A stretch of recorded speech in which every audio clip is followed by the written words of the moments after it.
C'est à croire que la lutte contre la corruption est dans sa phase répressive avec l'entrée en action du pôle pénal, économique et financier du parquet d'Abidjan. Sur la base de plaintes et de dénonciations et après enquête du dit pôle, 473 personnes ont été inculpées pour des faits de corruption, d'enrichissement illicite, blanchiment d'argent et de détournement de deniers publics. 60 dossiers concernés ont déjà connu une décision de justice. Sur les 60 dossiers jugés par le tribunal de première instance d'Abidjan, on note 7 condamnations pour corruption et infractions assimilées, 32 condamnations pour blanchiment de capitaux, 21 condamnations pour délits économiques divers.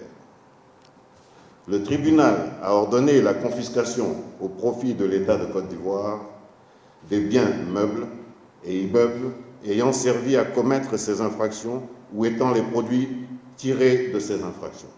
La Haute Autorité pour la bonne gouvernance fait également le point de ses actions durant le premier semestre de l'année.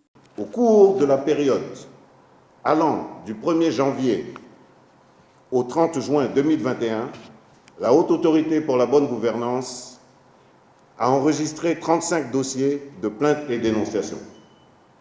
À la suite des investigations que les services de la Haute Autorité pour la bonne gouvernance ont menées, 7 enquêtes pour soupçons de corruption et d'infractions assimilées ont été bouclées et les procès-verbaux ont été transmis au procureur de la République, compétent pour suite judiciaire.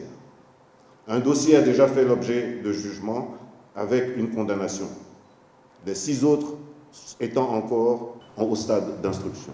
Le pôle pénal économique et financier collabore avec une formation spécialisée de jugement pour les infractions économiques et financières créée en mai 2021 au sein du tribunal de première instance d'Abidjan.